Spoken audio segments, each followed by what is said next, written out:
My name is Lia Barros, and I'm a nurse practitioner at the University of Washington in the Pulmonary Vascular Disease Program. And I wanted to talk to you today about the role of nurse practitioners in caring for patients who are living with pulmonary hypertension. So I think first we can kind of start with, what is the history of nurse practitioners? The first school started in 1965 and was really to address the shortage of providers for pediatric care. And I think we can see that over the several decades since then, the role of nurse practitioners has really grown and is flourishing. Now you can see nurse practitioners working in the primary care setting, in specialty clinics like pulmonary vascular disease, inside hospitals as acute care providers. So that's anything from the intensive care unit to the general floor. And they have a wide variety of practice, and therefore there's a wide variety of models on how to utilize nurse practitioners and their skill sets. I always like to take a minute and also talk about, what is the background of a nurse practitioner? I think, that's one of the most common questions I get. And even from other healthcare providers is, what is the unique role of a nurse practitioner? Or what is the difference between nurse practitioners and physicians or physician assistants? And so I always like to take a moment and talk about that a little bit. A nurse practitioner is an individual who had to obtain a bachelor's degree and become a registered nurse. Many of us have practiced as registered nurses across a variety of spaces before deciding to go for advanced education. Then in order to become a nurse practitioner, you have to obtain, there's two ways, either a master's in science in nursing or a doctorate of nursing practice. And then once you obtain that education, of course, you sit for a national license. Some people then say, well, how come my nurse practitioner in one area or another seems to practice differently? And I think that's an important thing that we talk about because, we have a full extent of our license, but that license is then regulated state by state. So I'm so blessed in the state of Washington. We allow nurse practitioners to practice to the full extent of their license. And so we receive training in diagnosis, treatment, health prevention, advanced communication, and advanced patient education. And I'm really allowed to utilize all of that in my practice. And so you'll see state by state that varies. So I'll speak to in the WWAMI region and in the state of Washington, because that is what I know. And so nurse practitioners in this space are independent licensed providers. So in the state of Washington, I'm allowed to practice on my own. And that becomes really important when we think about the practice model. I do want to take some time to talk about that as well, or share with you about that. When we think about nurse practitioners in the role of caring for patients with pulmonary hypertension, we really don't have a consensus. So when you look across the nation, there's really no consensus or agreement on how to utilize this expert for best patient outcomes. What we do know comes from literature looking at nurse practitioners in the primary care setting, as well as there's some literature out there looking at nurse practitioners in cardiology. And what we found is that nurse practitioners are competent, specially trained clinicians who are accessible with a hyper focus on holistic communication and holistic treatment plans for the whole patient. And when you look at patient outcomes for nurse practitioners compared to their colleagues, these outcomes show that the care is equitable or comparable. And in some areas, outcomes for patients that work with nurse practitioners is better. And so I think it's really important that we fight against this notion that nurse practitioners are somehow a mid-level provider or a sub-performing provider, because it's not what the literature is saying. And I don't think that's what patients are experiencing. And I'd say the last thing that we really understand is that in order for this multidisciplinary collaboration model to work, it has to require that the team members share common goals and values for their patients. And I think this is huge, but that they share mutual respect for one another. And of course, and then that they have excellent communication. And so when we put that together, we find that nurse practitioners can be successful in a variety of areas, can perform the same or achieve the same patient outcomes, if not better, when they are empowered to practice to the full extent of their license in mutually respective environments. And so, because there's no consensus in the PH community, I'll just take a moment to speak to my personal experience as being the first nurse practitioner in the pulmonary vascular disease program at the University of Washington and the first nurse practitioner in our pulmonary med specialties in general. In our clinic, we utilize a collaborative practice model with a focus on high acuity patients.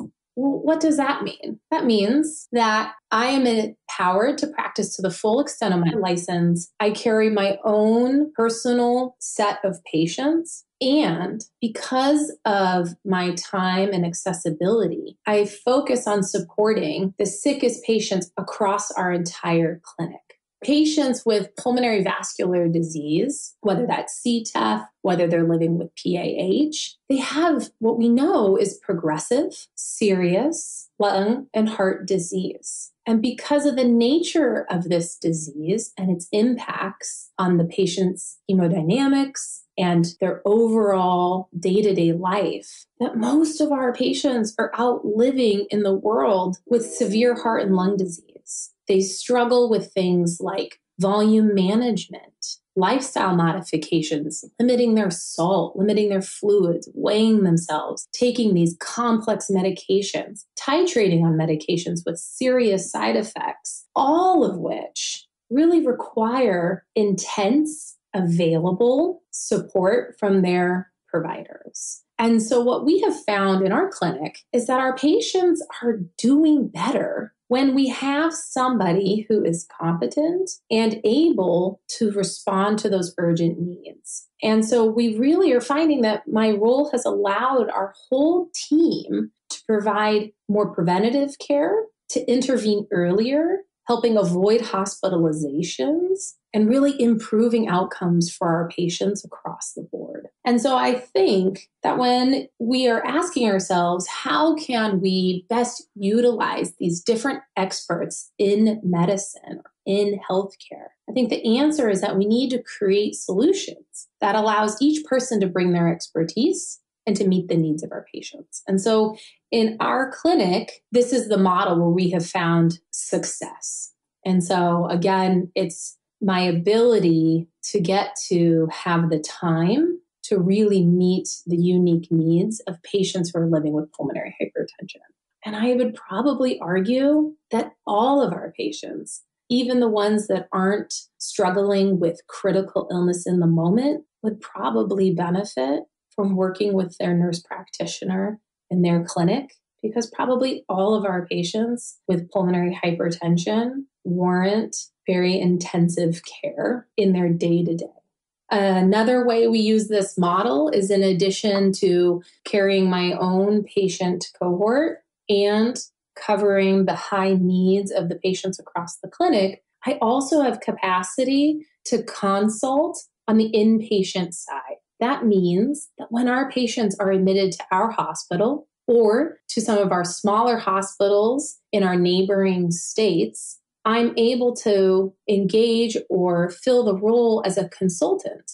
At the University of Washington, we really cover what we call the WWAMI region. That means we cover patients that are in Washington, Alaska, Idaho, and Montana, which you can imagine is quite a large range. And we work a lot with small community hospitals, local providers. And considering how rare PAH is, there is a lot of need to support our colleagues in caring safely for our patients. And so by having this care model where I have the ability to work with our high need patients, that also gives me the ability to work with local providers to support them in caring for patients with pulmonary arterial hypertension in a unique way we were not able to do as well before. And so I also consult for our patients when they're in the hospital, helping guide their pulmonary vascular disease care, as well as helping when they find themselves in an emergency room in their town or on their way to us. You know, I don't come from a background of healthcare providers. My mom got diagnosed with metastatic cancer when I was about 18. And my first exposure to healthcare providers was watching those that cared for her through the end of her life. I would see my mom, have these difficult days, And the people that were there to comfort her and support her were nurses. And I remember sitting in this infusion room with her, and she was crying. It was a difficult space because you could see patients of all points of their disease. And I think for her, she could see the trajectory of where she was heading. And I was only 20 maybe at the time and didn't know how to comfort her. And I saw this nurse sort of swoop in and hold her and say these simple yet profound things that completely calmed my mother, gave her peace. And I just thought to myself, oh my God, I want to do that for people. And so the next day I enrolled in my nursing program and then sort of was more exposed to the different types of nursing. And I've always enjoyed academics. I've always enjoyed the challenge of education and learning. And I really felt that critical care did two things for me. Working with critically ill patients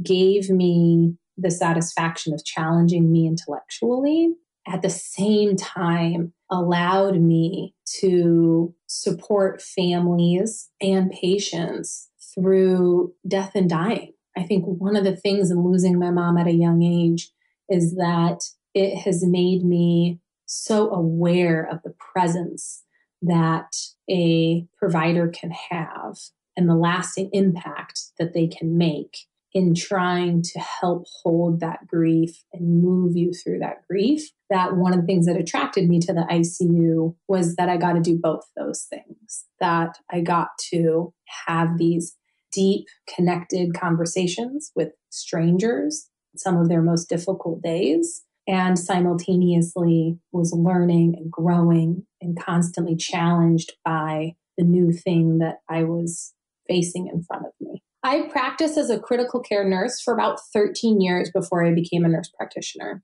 And so I intersected with patients living with pulmonary hypertension once they had hit the ICU or critical illness. And I always found these patients to be young, resilient, and really remarkable people living out their lives, struggling with a very serious illness. I think I was first drawn to pulmonary vascular disease because I was drawn to the patients. I was drawn to that therapeutic relationship and caring for patients in the ICU. And I think it was a natural progression that when I became a nurse practitioner, that I was attracted to working in pulmonary vascular disease field because it is a complex disease. So it challenges me to understand physiology, which I'm interested in. Patients are critically ill and yet outliving their lives in our community, meaning that I felt that the nurse practitioner role could really support patients to stay out of the hospital living their lives. So I think it felt like a natural progression from the intensive care unit to a place where I wanted to grow my own practice, caring for critically ill patients that are living out in the community that have very complex physiology that challenge me both intellectually as well as emotionally, caring for such, really a remarkable group of people. And so I think just overall, what are the two things I really hope to communicate is I think that nurse practitioners are specially trained, accessible, and competent clinicians. And that when we operate in these collaborative care models with mutual respect and supported to practice at the full extent of our license, patients do better. And I also think that patients living with pulmonary hypertension have unique needs that nurse practitioners can meet because of that competence and accessibility. And I think that programs across the country would see an improvement for their patients if they adopted this collaborative model and really supported and celebrated the role of nurse practitioners in the care of patients with pulmonary hypertension. My name is Lia Barros, and I'm aware that I'm rare.